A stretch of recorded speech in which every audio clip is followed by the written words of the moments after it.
Hello बच्चों, कैसे हो आप सभी। आपका स्वागत है हमारे channel tricks with Atul sir. हम हमारी इंडियन हिस्ट्री की जो सीरीज़ थी वो शुरू कर चुके थे, जहां मैंने आपको लास्ट वीडियो में कुतुबुद्दीन ऐबक पढ़ाया था। आज का हमारा टॉपिक रहेगा इल्तुतमिश, यानी कि जो दिल्ली का वास्तविक संस्थापक कहा जाता है। क्यों? क्योंकि एक सबसे बड़ा कारण था, इसने राजधानी क्या बना रखी थी, लाहौर से कहाँ शिफ्ट कर दी थी, दिल्ली शिफ्ट कर दी थी। दूसरी बात, इसने खलीफा से सुल्तान की उपाधि ले ली थी, तो इसीलिए इसे क्या कहा जाता है, दिल्ली का रियल फाउंडर। ठीक है, देखो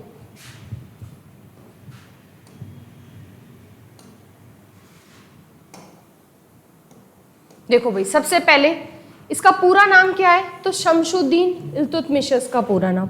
ठीक है, पहली बात तो याद रखना कि इल्तुतमिश का पूरा नाम क्या है, तो शमशुद्दीन इल्तुतमिश। क्या कहा जाता है इसे, रियल फाउंडर। ठीक है, क्यों? क्योंकि सुल्तान की से उपाधि प्राप्त करने वाला दिल्ली सल्तनत का पहला शासक यही है। क्योंकि कुतुबुद्दीन ऐबक होता है वो 1208 तक दास होता है, 1208 में जाके दासता से मुक्त होता है, लेकिन वो कभी भी सुल्तान की उपाधि नहीं लेता है। ठीक है, तो रियल फाउंडर ऑफ दिल्ली सल्तनत, दिल्ली सल्तनत का जो वास्तविक संस्थापक है वो किसे कहा जाता है, दिल्ली सल्तनत का वास्तविक संस्थापक इल्तुतमिश। ठीक है, ये याद रखना। अगली बात, टाइम पीरियड कब से कब तक है इसका, इल्तुतमिश का, तो 1211 से लेके 1236 तक का टाइम पीरियड इसी का ही है। ठीक है, ये याद रखना। देखो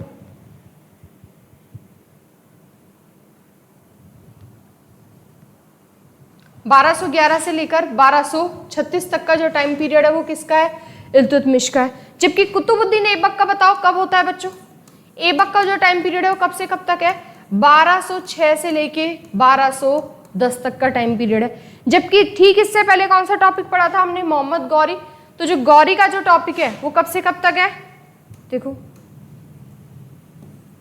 गौरी का जो टाइम पीरियड है वो कब से कब तक है, तो 1173 से लेके 1206 तक। तो देखो सबसे पहले, क्योंकि मोहम्मद गौरी से ही भारत में क्या हो रही है, मुस्लिम सत्ता स्थापित हो रही है।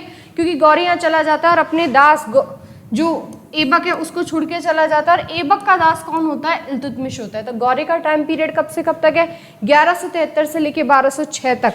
फिर 1206 से लेकर 1210 तक कौन है, ऐबक। और 1211 से लेकर 1236 तक लगातार कौन बना रहेगा, इल्तुतमिश। तो 1211 से लेकर 1236 तक एक अच्छा खासा टाइम पीरियड है। तो यहाँ पर इल्तुतमिश बहुत सारी चीजें अपनी बदलेगा।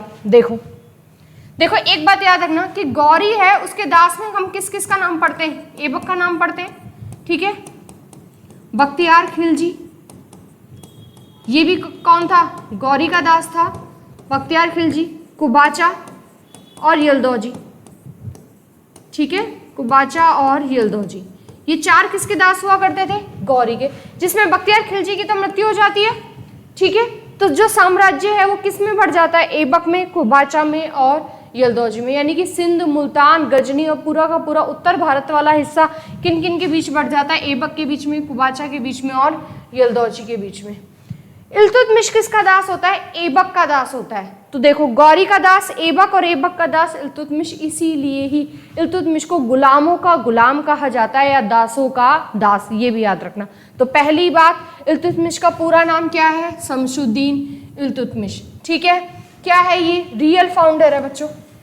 ठीक है, क्यों? क्योंकि सुल्तान से उपाधि प्राप्त करने वाला दिल्ली सल्तनत का पहला शासक यही है। टाइम पीरियड कब से कब तक है, 1211 से लेके 1236 तक। बाकी दोनों साथ के साथ और मैंने आपको बता दिए यहाँ पर। ठीक है, उसके बाद देखो नेक्स्ट,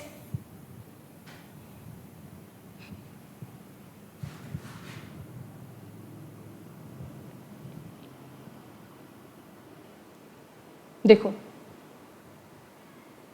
दिल्ली सल्तनत का प्रथम संपन्न सुल्तान कह सकते हैं हम इसे, हाँ कह सकते हैं, फर्स्ट पावरफुल सुल्तान है। ठीक है, इसे हम क्या कह सकते हैं, पहला वैधानिक सुल्तान भी कह सकते हैं। कई बार ना घुमाने के लिए क्वेश्चन आ जाता है, ज्यादातर हम क्या याद रखते हैं कि दिल्ली का पहला वास्तविक संस्थापक कौन है, रियल फाउंडर कौन है, लेकिन याद रखना कि फर्स्ट पावरफुल सुल्तान भी कौन है, ऐबक नहीं है, कौन है, इल्तुतमिश। ठीक है, और फर्स्ट जो पहला वैधानिक सुल्तान है वो भी कौन है, इल्तुतमिश। तो देखो कैसे होता है, ऐबक की जो मृत्यु होती है इसके बाद शासक कौन बनता है, अगला आराम शाह बनता है। ठीक है, देखो ऐबक की राजधानी मैंने आपको बता रखा है, ऐबक की राजधानी क्या थी? लाहौर। जबकि जो ऐबक का दूसरा कार्य होता था वो कहाँ से चल रहा होता था? दिल्ली से भी चल रहा होता था। तो एक जगह तो पावरफुल कौन सी हो गई? लाहौर वाली जगह, और दूसरी पावरफुल जगह कौन सी हो गई? दिल्ली वाली जगह। ठीक है, ये जो ऐबक है ये लोग क्या करते थे? अपने शासन में कुछ सरदारों की नियुक्ति करते थे। ठीक है, सरदारों की नियुक्ति करके रखते थे ये। तो कुछ सरदार तो लाहौर के हो गए और कुछ सरदार किसके हो गए? दिल्ली के हो गए। तो ऐबक के बाद जो शासक बनता है वो कौन है? आराम शाह। ठीक है, और आराम शाह किस में आता है? लाहौर के सरदारों में काउंट होता है। ठीक है, कई बार कुछ इतिहासकार इसे ऐबक की संतान भी कहते हैं, नहीं तो ऐबक के बारे में, आराम शाह के बारे में क्या है कि कहाँ का होता है? लाहौर का सरदार होता है। जबकि इल्तुतमिश के पास, इल्तुतमिश कहाँ होता है? इन दिल्ली के सरदारों में होता है। ठीक है, तो पहली सत्ता किसके हाथ में लगती है? इस आराम शाह के हाथ में लगती है। लेकिन इल्तुतमिश तब तक बहुत सारी लड़ाइयां जीतकर धीरे धीरे धीरे धीरे पावरफुल बनता जा रहा है यहाँ पर। तो यहाँ पर दोनों के बीच में क्या होगा? एक युद्ध हो जाएगा। ठीक है, और आराम शाह मात्र कितने महीने शासन करेगा? 8 माह। तो देखो ऐबक की मृत्यु कब हो रही है? 1210। तो लगभग 1211 तक आराम शाह ने क्या कर रखा है? शासन कर रखा है। इसीलिए इल्तुतमिश का टाइम पीरियड भी 1210 से शुरू ना होकर कब से? 1211 से, ये याद रखना। ठीक है, 1211 से लेकर 1236 तक किसका टाइम पीरियड चल रहा है बच्चों? इल्तुतमिश का। क्यों? क्योंकि बीच में 8 महीने शासन कौन करने आ रखा है? आराम शाह। तो आराम शाह के बारे में समझ गए। दोनों के बीच में लड़ाई होती है, एक युद्ध होता है, जूड़ का युद्ध, दिल्ली के ही आसपास। और इस युद्ध में कौन जीत जाता है? इल्तुतमिश जीत जाता है। ठीक है, तो आराम शाह की कहानी तो यही खत्म हो जाती है और दिल्ली का पहला वासिक सुल्तान कौन बन जाता है? इल्तुतमिश बन जाता है। तो सबसे पहला काम तो ये क्या करेगा? अपनी राजधानी बदलेगा। तो लाहौर से राजधानी कहाँ हो जाती है? दिल्ली, ताकि जो लाहौर के सरदार हैं, ठीक है, उनकी जितनी भी जो प्रभुता और संपत्ता बनी हुई हो सारी की सारी क्या हो? खत्म हो। सारे अधिकार के क्षेत्र किसके पास आ जाए? दिल्ली में आ जाए, इल्तुतमिश के पास। ठीक है, देखो जैसे गौरी ने ऐबक को प्रधान बना रखा था, अश्वशाला का प्रधान अमीर आखुर, ठीक ऐसे ही, ठीक है, गौरी ने तो ऐबक को बना रखा था और ऐबक ने किसको बना रखा है? इल्तुतमिश को।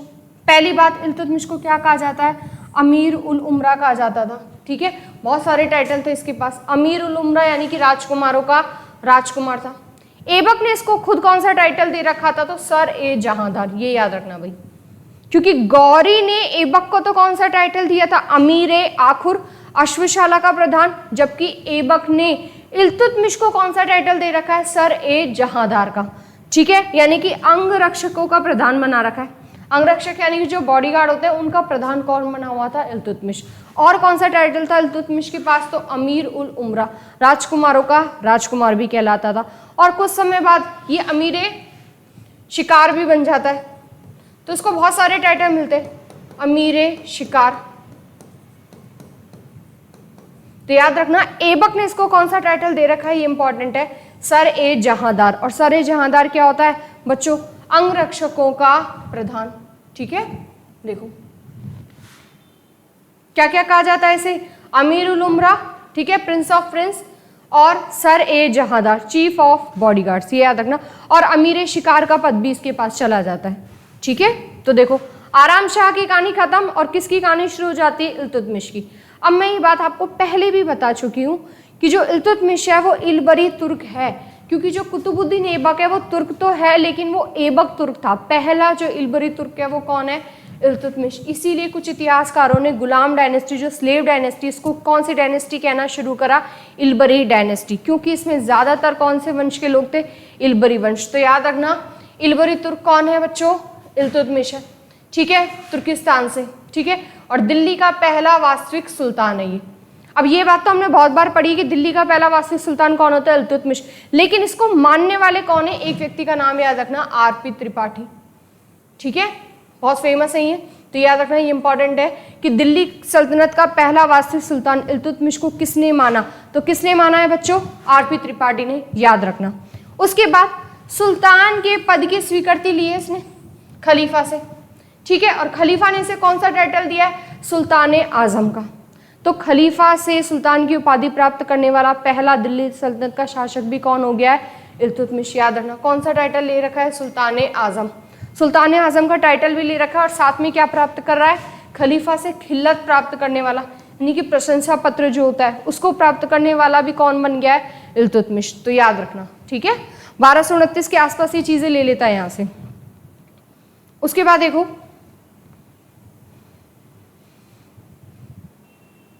इसे क्या कहा जाता है, गुलामों का गुलाम, या क्या कह सकते हैं, दासों का दास, दासों का दास। क्यों? क्योंकि देखो गौरी का दास कौन है, ऐबक, और ऐबक का दास कौन है, इल्तुतमिश। ठीक है, इसीलिए इल्तुतमिश को क्या कहते हैं बच्चों, दासों का दास या फिर गुलामों का गुलाम। अब इल्तुतमिश जब शासक बना उससे पहले वो कहाँ का गवर्नर हुआ करता था, बदायूं। ये याद रखना कि इल्तुतमिश शासक बनने से पहले कहाँ का, देखो दिल्ली की छोटी छोटी जगह जीतता हुआ लास्ट में ये कहाँ पर अधिकार कर लेता है, बदायूं पर अधिकार कर लेता है, जो यूपी वाला एरिया होता है वहां पर। और इल्तुतमिश शासक बनने से पहले कहाँ का गवर्नर बना होता है, बदायूं का। ठीक है, इल्तुतमिश कौन होता है ये मैं आपको बता चुकी हूँ, ऐबक का दामाद भी होता है और गुलाम भी होता है, क्योंकि ऐबक अपनी बेटी की शादी किससे करा देता है, इल्तुतमिश से। ठीक है, उसके बाद देखो दिल्ली में 1 लाख जीतल में खरीदा है ऐबक ने, किसको, इल्तुतमिश को। ठीक है, देखो यहां से गौरी को कौन खरीदता है, ऐबक, और ऐबक किसको खरीद लेता है, इल्तुतमिश को। तो कितने में खरीदता है, 1 लाख जीतल, जीतल होता है तांबे का, कॉपर का। ठीक है, ये याद रखना। तो ऐबक को कितने में खरीदा इल्तुतमिश ने, 1 लाख जीतल में। और इल्तुतमिश ने राजधानी लाहौर से शिफ्ट करके क्या बना दी है बच्चों, दिल्ली बना दी। इसने अपनी सारी की सारी सत्ता, सारी की सारी जो शक्तियां, उसका केंद्र एक ही बना रखा था, और वो क्या था, दिल्ली। तो याद रखना यहाँ से कि इल्तुतमिश को क्या कहा जाता है, गुलामों का गुलाम, दासों का दास। क्यों कहा जाता है, ये बात समझ में आ गई आपको। यहाँ से इल्तुतमिश शासक बनने से पहले कहाँ का गवर्नर है, तो बदायूं का है। ऐबक ने इसको खरीदा, और ऐबक ने इसको कितने में खरीद लिया था, 1 लाख जीतल में। इल्तुतमिश ने अपनी राजधानी कौन सी बना रखी थी, तो दिल्ली बना रखी थी, जबकि ऐबक ने कौन सी राजधानी बना रखी थी बच्चों, बताओ, लाहौर। ठीक है, फिर देखो ये किस किस अभियान में साथ था, तो 1205 का अभियान याद है आपको, जहां पर हमने गौरी का पढ़ा था कि गौरी का अंतिम अभियान 1205 में होता है, और किसके विरुद्ध होता है, खोखरों के विरुद्ध। तो उस अभियान में ऐबक तो साथ होता ही होता है, साथ में कौन साथ होता है, इल्तुतमिश भी। तो याद रखना कि 1205 का जो अभियान है, जो किसके विरुद्ध है, खोखरों के विरुद्ध है।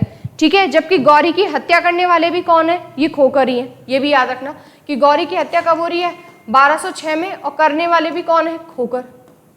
ठीक है, खोखर एक ट्राइब है वहां पर। तो 1205 में जो खोखरों के विरुद्ध गौरी का अंतिम अभियान है, उसमें कौन कौन है, गौरी तो है ही, साथ में ऐबक भी है, और साथ में कौन है, इल्तुतमिश भी है।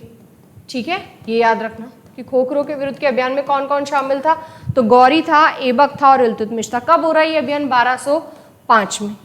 उसके बाद देखो 1216 में कौन सा युद्ध हो जाएगा, तराइन का तीसरा युद्ध। देखो थर्ड बैटल ऑफ टेरिन, फर्स्ट और सेकंड तो हम देख चुके हैं, पृथ्वीराज चौहान थर्ड और गौरी के बीच में हो रही है। तीसरी किस किस के बीच में हो रही है, इल्तुतमिश के बीच में होती है, और ताजुद्दीन यल्दौजी के बीच में होती है। ठीक है, यल्दौजी का युद्ध है, जो यल्दौजी है वो ऐबक के साथ भी युद्ध करता है, पंजाब के लिए संघर्ष करता है, लेकिन पंजाब इसके हाथ नहीं आता, यल्दौजी के हाथ में। लेकिन ये वापस अब किससे कर रहा है, इल्तुतमिश के साथ। लेकिन अब की बार कौन जीत जाता है, इल्तुतमिश जीत जाता है, और यल्दौजी को क्या कर लिया जाता है, बंदी बना लिया जाता है, और बदायूं में ही वहां इसको मरवा दिया जाता है। तो यल्दौजी की जो कब्र है वो भी कहाँ पर है, बदायूं में। ये याद रखना कि इल्तुतमिश है वो इसे बंदी बनवा लेता है, और बाद में इसकी हत्या हो जाती है। तो इसकी कब्र कहाँ पर है, यल्दौजी की, बदायूं में। जबकि यल्दौजी ऐबक के साथ किस चीज के लिए लड़ रहा था, बताओ, पंजाब के लिए। याद रखना ऐबक के साथ किस चीज के लिए लड़ रहा था, पंजाब के संघर्ष के लिए, लेकिन हालांकि पंजाब उसके कब्जे में नहीं आता। तो इस तरह से इल्तुतमिश के आसपास की जितनी भी जगह वो धीरे धीरे किसके हाथों में आती जा रही थी, इल्तुतमिश। भाई आराम शाह हट गया, उसके बाद अगला कौन बचा, यल्दौजी। तो यल्दौजी भी ये जो युद्ध करता है इसमें भी किसकी जीत हो जाती है, इल्तुतमिश की।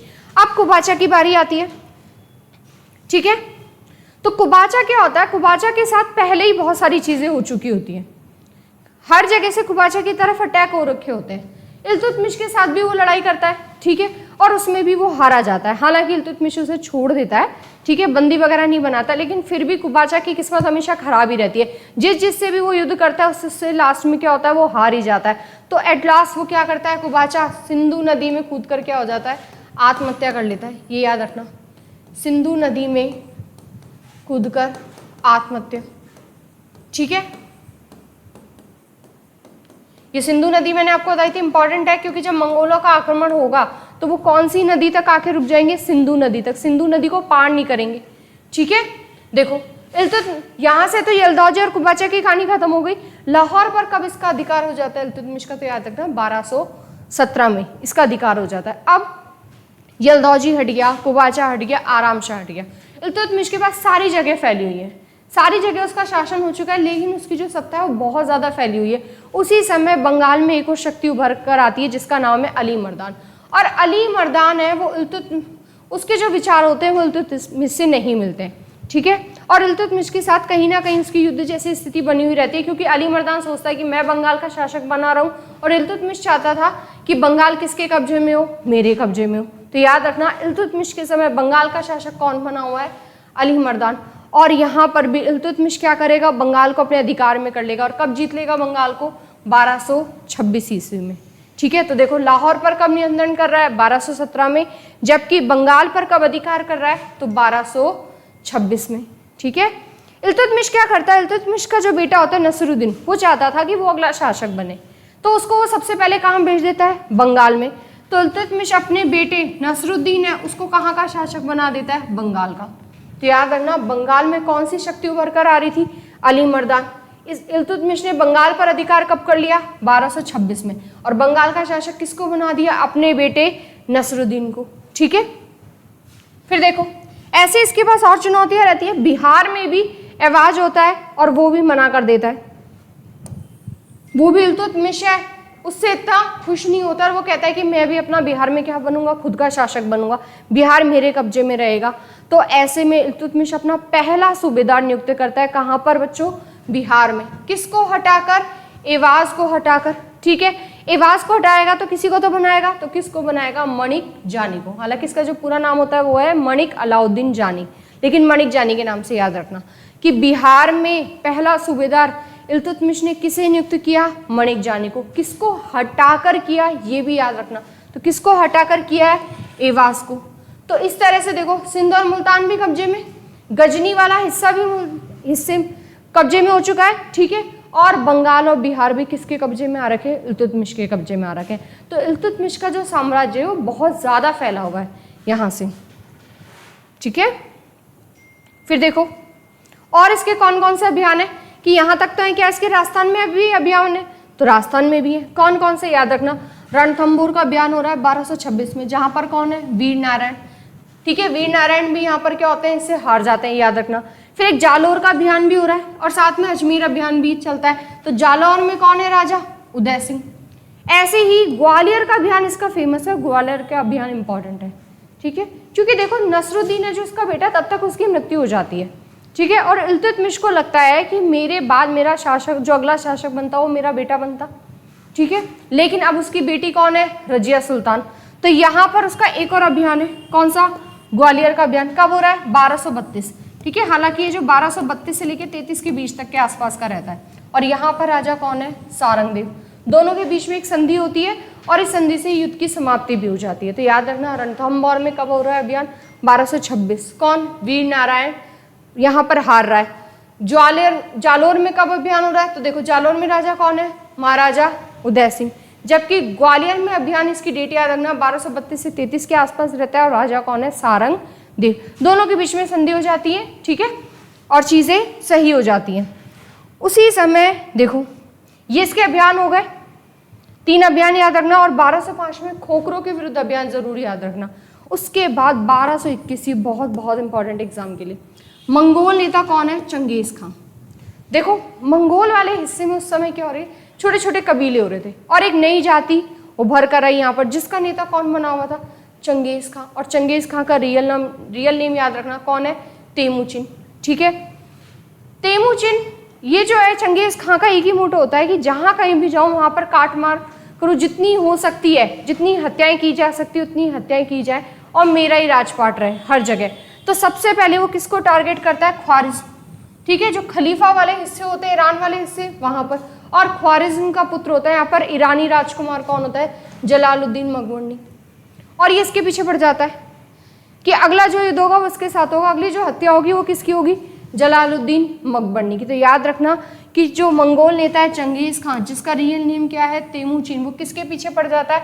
ख्वारिज्मी पुत्र जलालुद्दीन मकबरनी, और इसी का पीछा करता हुआ कहाँ पर आ जाता है, भारत की सीमा पर। और ये कब की बात है, 1221 में। जलालुद्दीन मकबरनी क्या करता है, वहां से भागता है और दिल्ली पहुंच जाता है, लेकिन इल्तुतमिश से मदद मांगता है। तब तक चंगेज खां खबर पहुंचा चुका होता है कि अगर इल्तुतमिश ने किसकी सहायता करी, मकबरनी की सहायता करी, तो उसे अपनी दिल्ली वाली सत्ता से भी हाथ धोना पड़ेगा। इल्तुतमिश नया नया भी शासक बना और उसकी सत्ता जमी हुई है, वो इस तरह के खतरे बिल्कुल नहीं ले जाना चाहता था। हालांकि देखो, इल्तुतमिश खुद एक मुस्लिम है और जलालुद्दीन मकबरनी है वो भी एक मुस्लिम है, लेकिन फिर भी एक मुस्लिम यहाँ एक मुस्लिम की सहायता नहीं कर रहा है। तो याद रखना, इल्तुतमिश ने किसकी सहायता नहीं करी, ईरानी राजकुमार जलालुद्दीन मकबरनी की सहायता नहीं की। अब जब मकबरनी के पास कोई चारा ही नहीं बचता है तो वो बेचारा यहाँ से सिंध के रास्ते से होता हुआ चला जाता है। तो याद रखना, इल्तुतमिश के समय मंगोलों के कौन से नेता का आक्रमण हुआ है, तो चंगेज खां का हुआ है। चंगेज खां का रियल नेम तेमुजिन। और ये कब की बात है, कौन सा ईयर है, 1221 वाला ईयर है। अब चंगेज खां के बारे में थोड़ी सी और बातें देख लो कि इसकी जन्म कब हो रही है, मृत्यु कब हो रही है, अपना क्षेत्र कैसे कैसे फैला रहा है। तो देखो, चंगेज खां का जो जन्म है वो कब हो रहा है बच्चों, 1162 ईस्वी में। ट्रांसअक्सियाना, ठीक है, जो ईरान वाले हिस्से हैं ट्रांसअक्सियाना, उसको वो कब जीत रहा है, 1219 में। और इसकी मृत्यु कब हो जाएगी, 1227 में। तो देखो, चंगेज खां अगर हम पढ़ रहे हैं तो हमें 4 ईयर याद रखने हैं। सबसे पहले उसका जन्म वाला ईयर 1162 में, और किस तरफ होता है इसका जन्म, तो मंगोलिया वाला जो हिस्सा है, ठीक है, मंगोलिया का जो नॉर्थ ईस्ट वाला पार्ट है, उत्तर पूर्व वाला हिस्सा, वहां पर एक रिवर पड़ती है, ओनोन रिवर, ओनोन नदी, ठीक है, वहीं पर इसका जन्म स्थान माना जाता है। तो चंगेज खां का जन्म यानी तेमुजिन का जन्म कब हो रहा है, 1162 में। किस तरफ हो रहा है, तो मंगोलिया के जो उत्तर पूर्व नॉर्थ ईस्ट वाला स्थित है, जहां पर ओनोन नदी है, वहीं पर इसका जन्म हो रहा है। ट्रांसअक्सियाना को कभी अपने हाथ में ले रहा है, कब उस पर कब्जा कर रहा है, तो 1219 में। मृत्यु कब हो रही है, 1227 में। जबकि भारत की सीमा पर ये कब पहुंच रहा है, 1221 में। हालांकि सिंधु नदी ये पार नहीं करता है, याद रखना, ठीक है। तो ये किसकी बात हो गई सारी, चंगेज खां यानी कि तेमुजिन। उसके बाद देखो, इल्तुतमिश मकबरनी की सहायता नहीं करता है और चंगेज खां कहां तक आके रुक जाता है, तो भारत की उत्तर पश्चिम सीमा तक। और कौन सी नदी, याद रखना, सिंधु नदी, ठीक है। और ये इस नदी को पार भी नहीं करता है क्योंकि इल्तुतमिश मदद नहीं करता, और इल्तुतमिश यहाँ पर एक सेफ गार्ड खिल जाता है, वो अपनी सत्ता भी बचा लेता है यहाँ पर और तेमुजिन से बच जाता है। तो नई कोई जो दुश्मनी होती है उसको बिल्कुल नहीं लेता है इल्तुतमिश। तो याद रखना, चंगेज खां का जो अटैक हो रहा है उस समय दिल्ली सल्तनत का शासक कौन है बच्चों, इल्तुतमिश है, ठीक है। कौन बेचारा भाग कर आया था मदद के लिए, तो ईरानी राजकुमार जलालुद्दीन मकबरनी, और इल्तुतमिश ने सहायता ही नहीं की। कौन सी नदी पार नहीं की, चंगेज खां कहाँ तक पहुंच गया था, सिंधु नदी तक, ठीक है, और उसने वो नदी भी पार नहीं की है। उसके बाद देखो, खलीफा से सुल्तान की उपाधि प्राप्त कर ली, ये बात हम पढ़ चुके हैं, इसका ईयर याद रखना बस, ठीक है। कब की बात हो रही है, ये 1229 की बात हो रही है, 1229 ईस्वी, ठीक है, ये याद रखना। सुल्तान की उपाधि ले रहा है खलीफा से, और खलीफा से क्या प्राप्त कर रहा है, खिल्लत प्राप्त कर रहा है, ठीक है। फिर देखो और क्या क्या कर रहा है ये, देखो एक और चीज याद रखना, जब भी कोई खलीफा से सुल्तान की उपाधि यहाँ पर ले रहा है तो देखो यहाँ पर ना उस समय एकता व्यवस्था शुरू हो चुकी थी, क्योंकि मैं आपको बता चुकी मोहम्मद गौरी ने पहला एकता किसको दिया था, ऐबक को दिया था। एकता क्या होता है कि आप किसी को नगद वेतन ना देकर, भाई आप कैश में पैसे नहीं दे रहे हो, आपने क्या दे दिया, उसे एक भूमि का हिस्सा दे दिया, भूमि का टुकड़ा दे दिया कि उस पर अब उसका अधिकार हो चुका है, उससे जो भी टैक्स आ रहा है, जो कुछ भी हो रहा है, उस पर उसका मालिक भी कौन होगा, वही व्यक्ति होगा। तो इल्तुतमिश यहाँ पर क्या कर रहा है, खलीफा से सुल्तान की उपाधि ले रहा है, तो बदले में कुछ तो देना पड़ेगा। तो अरब में उस समय कौन सी व्यवस्था फैल गई थी, एकता व्यवस्था बहुत ज्यादा फैल गई थी। तो खलीफा से सुल्तान की उपाधि प्राप्त करने के लिए अब जो सल्तनत वाला हिस्सा है बच्चों, किसके हिस्से में आ चुका था, दार उल इस्लाम। याद रखना, दिल्ली सल्तनत का कौन सा शासक जिसके समय जो दिल्ली सल्तनत है वो दार उल इस्लाम का हिस्सा बन चुकी थी, तो किसके हिस्से में बन चुकी थी, इल्तुतमिश के समय। शासन किसका चल रहा है इस समय, इल्तुतमिश का, क्योंकि सुल्तान से उपाधि, खलीफा से सुल्तान की उपाधि भी कौन ले रहा है, इल्तुतमिश ही ले रहा है, ठीक है। हालांकि इल्तुतमिश बाद में इस पर मना करता है कि अरब में एकता व्यवस्था ठीक है, लेकिन यहाँ पर आप इसको दारुल इस्लाम का हिस्सा मत बनाओ। लेकिन फिर भी खलीफा की तरफ से दारुल इस्लाम का हिस्सा बन जाता है दिल्ली सल्तनत। तो याद रखना, इल्तुतमिश के समय। अब इसके दरबारी विद्वान देखो, मिन्हास और सिराज, ठीक है, ये इंपॉर्टेंट है। ऐबक का बताओ, ऐबक का कौन सा बता रखा है मैंने आपको, दरबारी विद्वान हसन निजामी, हसन निजामी। किसका है ये दरबारी विद्वान बताओ, ऐबक का, हसन निजामी। ठीक है, ऐसे ही इल्तुतमिश का दरबारी विद्वान कौन है, मिन्हास उस सिराज, इंपॉर्टेंट है। और इसकी किताब कौन सी है, तबकाते नासिरी। ठीक है, ये याद रखना। जबकि हसन निजामी की किताब कौन सी है, ताज उल मासिर, ये याद रखना, ताज उल मासिर।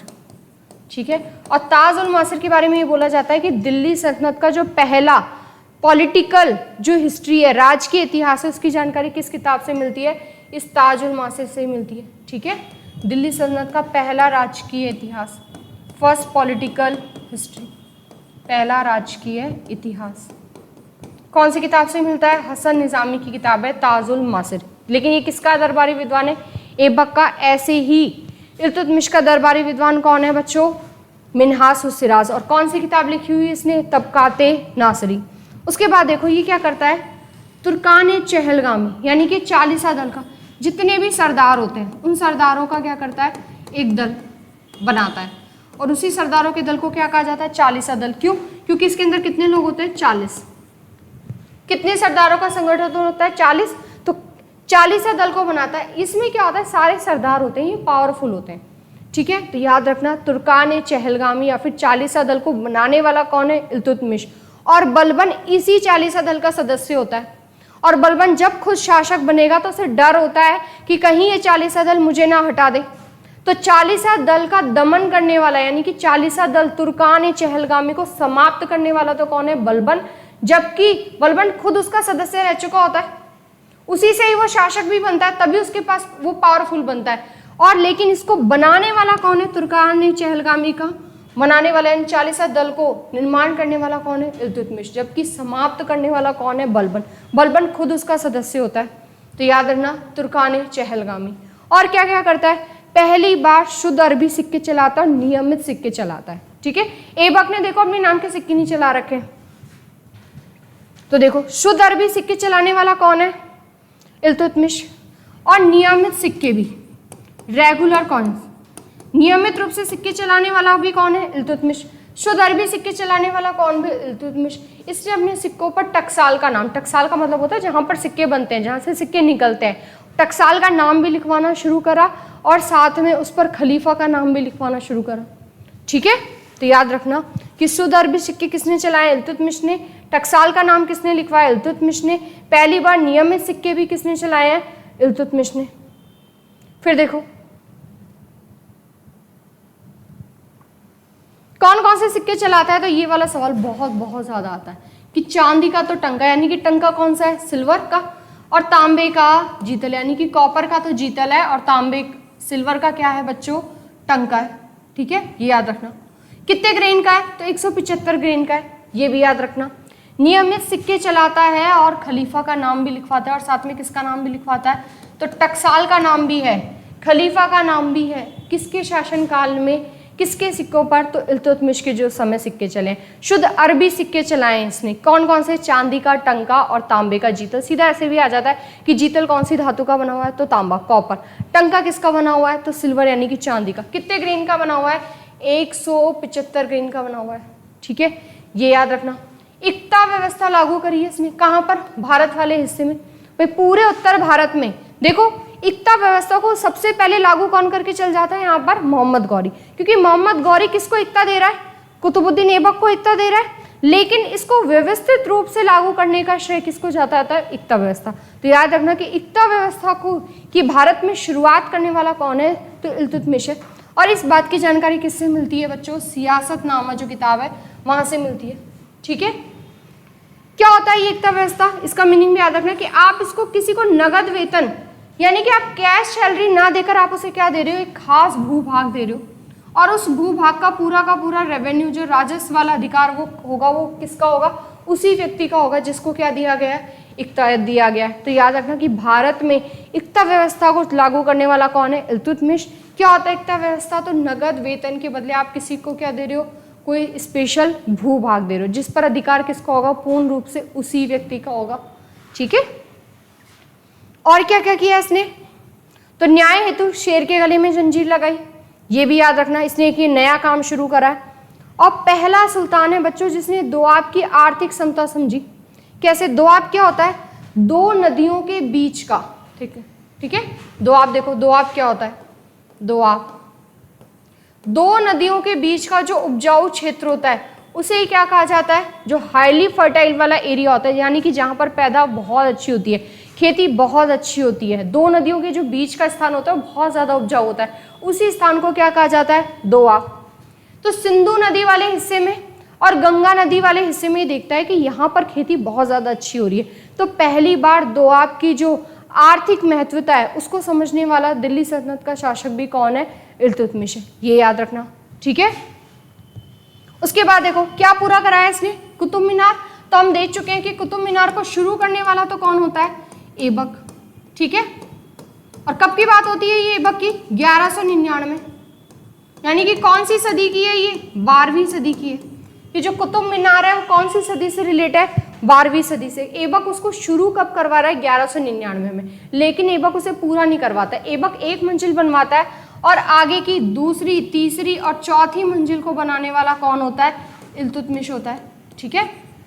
और जब चौथी मंजिल टूट जाती है तो फिर से चौथी और पांचवी मंजिल बनाने वाला कौन होता है? फिरोज शाह तुगलक। तो कुतुब मीनार के बारे में तो हम पढ़ चुके हैं बहुत सारी चीजें कि ऐबक ने इसकी आधारशिला रखवाई है, ठीक है, 1199 में, यानी कि कौन सी सदी? 12वीं सदी में। वहीं पर उसके पास कौन सी स्थित है? कुव्वतुल इस्लाम मस्जिद स्थित है, ठीक है। तो कुव्वतुल इस्लाम मस्जिद का जो टाइम पीरियड है वो भी कब का है? 1199 का ही है। क्योंकि देखो ये सारी चीजें ना एक ही परिसर में बनी हुई है। एक ही परिसर का मतलब ये है कि मान लो ये मीनार इधर बनी हुई है तो इधर क्या बनी हुई है? मस्जिद बनी हुई है। एक ही जगह पर ये सारी चीजें बनी हुई है। तो कुव्वतुल इस्लाम मस्जिद और कुतुब मीनार दोनों एक ही जगह स्थित है। यहीं पर गुप्त काल का क्या है? एक लौह स्तंभ, एक आयरन पिलर भी स्थित है, ठीक है। तो याद रखना कुतुब मीनार को पूरा कराने वाला कौन है बच्चों? इल्तुतमिश है, ठीक है। जबकि ऐबक ने इसकी शुरुआत कब कर दी थी? 1199 में। उसी समय क्या बनी हुई है? कुव्वतुल इस्लाम मस्जिद भी बनी हुई है, ठीक है। कुतुब मीनार का जो मुख्य दरवाजा है वो क्या कहलाता है? अलाई दरवाजा, जिसे 1311 में किसने बनवा रखा है? अलाउद्दीन खिलजी ने बनवा रखा है, अपनी विजयों को याद रखने के लिए, अपनी जीतों को याद रखने के लिए। फिर देखो अब नसरुद्दीन महमूद तो नहीं रहता, जो किसका बेटा होता है? इल्तुतमिश का। तो अब इल्तुतमिश क्या करता है? अपनी बेटी रजिया सुल्तान को क्या करता है? अपना उत्तराधिकारी बना के जाता है और उसके नाम के भी क्या चलाता है? सिक्के चला कर जाता है, ताकि उसकी बेटी को कोई दिक्कत भी ना हो। लोग उसे क्या समझे? पावरफुल, कि भाई रजिया सुल्तान के नाम के सिक्के भी तो चल रहे हैं। तो इल्तुतमिश अपना उत्तराधिकारी किसे बनाकर जाएगा? क्योंकि उसके बेटे की तो मृत्यु हो चुकी होती है, तो किसको बनाकर जाता है? रजिया सुल्तान को। किसके नाम के सिक्के चलाता है? रजिया सुल्तान के नाम के सिक्के चलाता है। और ये सारे काम वो कब करता है? जब वो उसका ग्वालियर अभियान होता है 1232 के आसपास। क्योंकि देखो शासन कब तक है? 1236 तक है इल्तुतमिश का। तो ग्वालियर अभियान को जीतने के बाद वो अपनी बेटी के नाम के सिक्के चलाता है और अपनी बेटी को क्या घोषित कर देता है? अगला उत्तराधिकारी, ठीक है।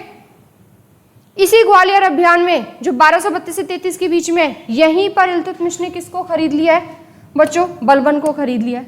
तो याद रखना, ठीक है। इल्तुतमिश का दास कौन हो गया है? बलबन। और बलबन को कौन सा पद दे देता है? खसदार का पद दे देता है, ये भी याद रखना। तो देखो गौरी का दास हो गया ऐबक, ऐबक का दास हो गया इल्तुतमिश, और इल्तुतमिश का दास इल्तुतमिश ने किसको खरीद लिया? बलबन। और बलबन उसी 40 दल का सदस्य बनता है बाद में। जो 40 सरदार हो, 40 तुर्क जो सरदार होते हैं, कौन से सरदार होंगे? तुर्क जो सरदारों का संगठन है वही क्या कहलाता है? 40 दल। और बलबन जो बलबन है वो उसी का ही हिस्सा होता है। उसके बाद देखो बलबन को खरीद लिया, ग्वालियर अभियान, ठीक है। क्या क्या बनवाता है? और ये तो बदायूं में देखो ऐबक क्या क्या बनवाता है? कुव्वतुल इस्लाम मस्जिद, अजमेर में 2.5 दिन का झोंपड़ा, दिल्ली में कुतुब मीनार। ऐसे ही ये कुतुब मीनार को तो पूरा करवाता है। और बदायूं यानी कि जो यूपी वाली जगह है वहां पर क्या बनाता है बच्चों? जामा मस्जिद बनाता है। आगे जब हम मुगल काल देखेंगे ना वहां पर भी देखेंगे हम कि जामा मस्जिद और है। तो याद रखना कि बदायूं में जामा मस्जिद किसने बना, क्योंकि जामा मस्जिद अभी बहुत सारी हैं, ठीक है। तो ऐसे सवाल आता है कि बदायूं में जामा मस्जिद किसने बनवाई है? तो वो इल्तुतमिश ने बनवाई है। कहीं और की अगर जामा मस्जिद पूछी जाए तो उसका आंसर चेंज हो जाएगा। तो ये सिर्फ जामा मस्जिद याद नहीं रखना है, ये भी याद रखना है कि बदायूं में जामा मस्जिद बनाने वाला कौन है? इल्तुतमिश है। क्योंकि जामा मस्जिद अभी आगे और सारी है, मिक्स हो जाएंगी वो, ठीक ठीक है, तो जगह के साथ याद किया करो हर चीज। ऐसे ही अतारकिन का दरवाजा बनवाया इसने, और कहां पर, नागौर में। ठीक है, कहां पर बनवा रखा है बच्चों, नागौर में। किसकी याद में, तो हमीउद्दीन नागौरी की याद में, सूफी संत हमीउद्दीन नागौरी। और इनका जो खानका था वो नागौर में ही था। खानका होता है, खानका होता है रहने का जो स्थान होता है, रहने का स्थान होता है सूफी संतों का, रहने का स्थान खानका। तो हमीउद्दीन नागौरी का जो खानका होता है, रहने का स्थान होता है, वो नागौरी होता है। तो उन्हीं के ही सम्मान में ये नागौर में कौन सा दरवाजा बनवाता है, अतारकिन का दरवाजा बनवाता है। ठीक है, ये याद रखना, नागौर इंपॉर्टेंट है यहाँ पर। दिल्ली में क्या बनवाता है, गंधक बावड़ी का निर्माण करवाता है। किसके लिए, सूफी संत है कुतुबुद्दीन बख्तियार काकी की याद में।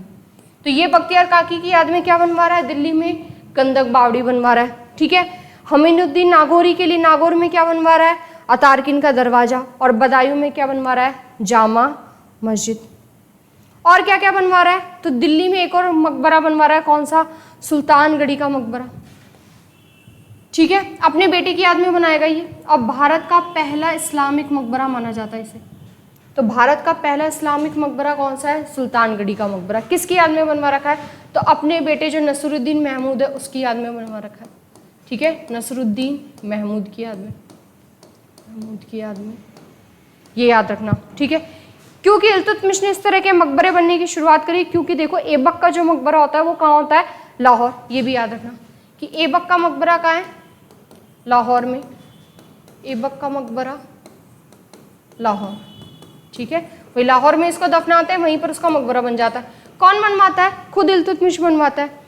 अपने इल्तुतमिश और क्या कर रहा है, अपने बेटे का भी मकबरा बनवा रहा है। इसीलिए इल्तुतमिश को क्या कहा जाता है, मकबरों का जन्मदाता, फादर ऑफ टॉम कहा जाता है। और इल्तुतमिश का खुद का मकबरा कहाँ पर है, तो याद रखना इल्तुतमिश का खुद का मकबरा भी कहाँ पर है, दिल्ली में।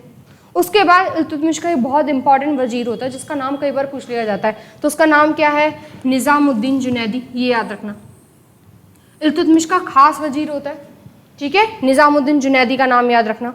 उसके बाद देखो और क्या क्या करा है इसने, तो देखो ईरान की खलीफा से सुल्तान की उपाधि ले ली। उसके बाद ईरान की जितनी भी राजतंत्रीय परंपराएं हैं, ठीक है, जितने भी ट्रेडिशंस हैं, उन सबको क्या करा है इसने, एक्सेप्ट किया है और भारतीय वातावरण में शामिल करा है। यानी कि भारत में जब इसने अपना शासन करा है तो धीरे धीरे इसने वो परंपराएं क्या कर दी हैं, शुरू कर दी हैं। आगे बलबन आएगा, वो भी अपनी नई नई चीज़ें लेकर आएगा। ठीक है, वो भी क्या करेगा, जितने भी फारसी त्यौहार वगैरह हैं उन सबको कॉपी करेगा और भारत में अपने शासनकाल में उसे मनाना शुरू करेगा।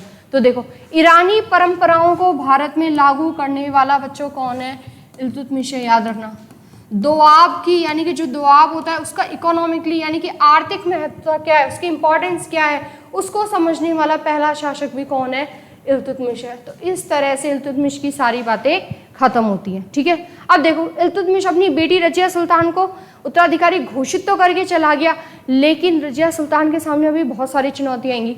रजिया सुल्तान से पहले इल्तुतमिश की ही दासी का बेटा होता है रुकनुद्दीन फिरोज शाह। ठीक है, वो अगला शासक बनता है जिसके बारे में कहा जाता है कि इल्तुतमिश का ही क्या रह चुका है, बेटा भी है उसका। तो इस तरह से अगले टॉपिक में हम पढ़ेंगे पूरा रजिया सुल्तान वाला टॉपिक, उसके सामने क्या क्या चुनौती आ चुकी है। ठीक है, ठीक है बच्चों, थैंक यू।